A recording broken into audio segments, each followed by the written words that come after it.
Coach Harrison said before the game he's frankly worried about it too, worried that the guys aren't going to come out with the sense of urgency that he expects. Alabama, Oregon, and FSU are the only 3 teams that have yet to trail in the second half this season. So how did the Trojans plan on dealing with this intensity? They say it comes natural. Area schools are facing a wide range of competition this weekend. This is the Crimson Tide's first home game this season. And speaking of home, this is Jim McElwain's first time back in Bama since he left 2 years ago.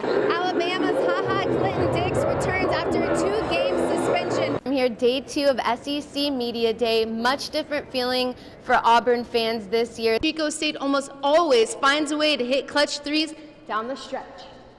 The world's best Cowboys saddle up today for round 1 of the annual Red Bluff Rodeo. The Kentucky Wildcats became the Tide's 6th victim this season. Losing 48-7, the Tide could not be tamed, not in the air, not on the ground. 668 yards of total offense. Running backs TJ Yeldon and Kenyon Drake led the game on the ground. A.J. McCarron set a new career high with 359 yards through the air. Regarding the passing game, the veteran quarterback says they haven't really had that kind of explosiveness all season until now. The defense didn't hold the Wildcats to a shutout like they wanted to, but they held them to just 170 yards. You know, we're just trying to do things the Bama way, man. That's what we're trying to get our guys to do. We made a lot of mistakes. There's always a but with Coach Saban. He says they're definitely better now than they were before, but even for the #1 team, there's room for improvement.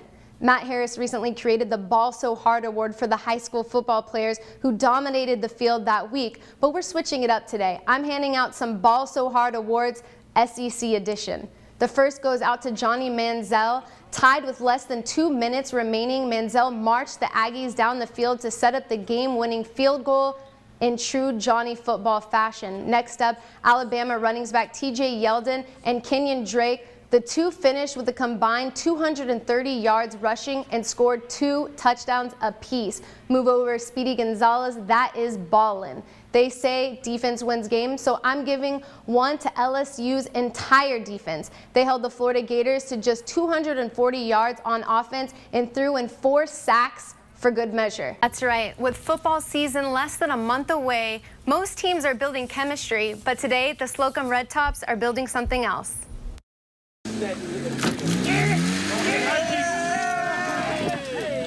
This is about Miss Theomia Hilliard. She used to work and be employed with Slocum Elementary and High School, and we have tore down her old house, and we're getting ready to build her a new house with Habitat for Humanity. The Red Tops work together, pulling boards and clearing debris. It just shows the quality of kids that we have at Slocum. I mean, everybody here has a hard, work ethic, and they're not willing to lend a hand for the community. They know that the community in this town and we have the support that you don't get everywhere. It's not exactly a weight room, but these boys did heavy lifting. Stacked up to the sky. I swear, it was high, real high. That's a lot of work, a lot of heavy wood out here. Today's cause beats a win any day. This lady gave to us. She was our janitor at the high school for a while. We just want to do things to help her. It brings us together different than it would on the football field. We'll be in the locker room, things like that. She's thrilled, and we're thrilled for her. She's a wonderful lady, and we're excited about doing it.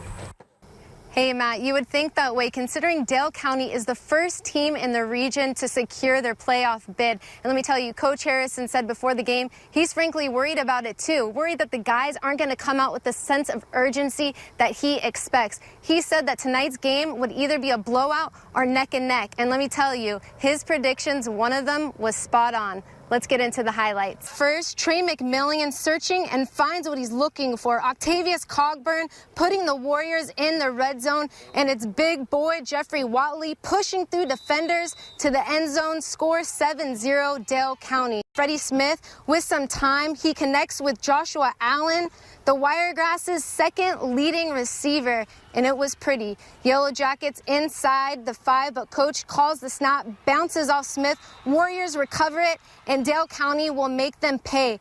Cogburn not completely open, but he'll make it work. Swoop!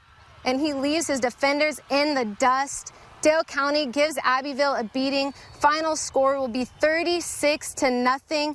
Matt, Dale County still undefeated and on their way to the playoffs. Major League Baseball, the struggling Giants get some much-needed offense today, hosting the Padres. San Francisco up 1-0. Pablo Sandoval goes deep to left off Clayton Richard for the solo home run.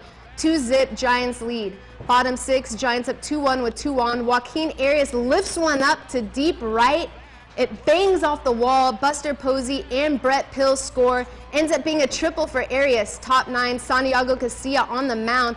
Jason Bartlett strikes out swinging. Giants win 4-1. Some big names in Shasta County this weekend as the Kyle Petty charity Ride Across America thunders through Reading. The former NASCAR Sprint Cup driver stopped off at the Holiday Inn Express to help raise funds and awareness for Victory Junction, a camp created to benefit children with chronic or life-threatening illnesses. Also on hand was NFL great Herschel Walker. Petty told KRCR it's an extremely rewarding experience. I'm here with Kyle Petty, former NASCAR driver. Kyle, tell me what an event like this means to you. Oh, well, it's huge for us. We just picked up a check for $4,000. You've had a lot of fortune and fame in your career, Heisman Trophy winner, just a lot going on, a lot of success for you. What is the difference between having that feeling of all that success and being able to give back to the kids? Well, it's so important. People have helped me so much. I think you got to give back to help someone else as well. Nearly 200 riders, including Petty and Walker, will rack up over 2,500 miles on the road to help raise money for charity. And speaking of racking up miles, hundreds of mountain bike racers hit the trails this weekend for the annual Lemurian Race in Whiskeytown. Cyclists contending with challenging conditions along the way, including rough turns and unpredictable terrains. Jason Moschler of Novato won the 26-mile race in 2 hours and 8 minutes. And turning to local football, the countdown is on to the 2012 Lions All-Star football game. For many, it's one last chance for the area's top high school football players to compete on the gridiron. Leading up to the big game, Saturday was a chance to pick up shirts and souvenirs at Butte College. Athletes and their parents were also treated to lunch.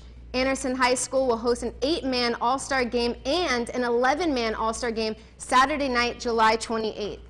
In pro hoops, the LA Lakers tip off the playoffs against the Denver Nuggets today. We pick it up in the first quarter. Lakers up 5. Kobe Bryant finds Steve Blake open for the 3. Kobe with the setback jumper over Aaron Aflalo. Third quarter, the Black Mamba strikes again with a spin move, pump fake. Lakers up 71-52. Huge day for Kobe Bryant with 31 points. The Lake Show takes the W 103-88 to take a 1-0 lead in this series.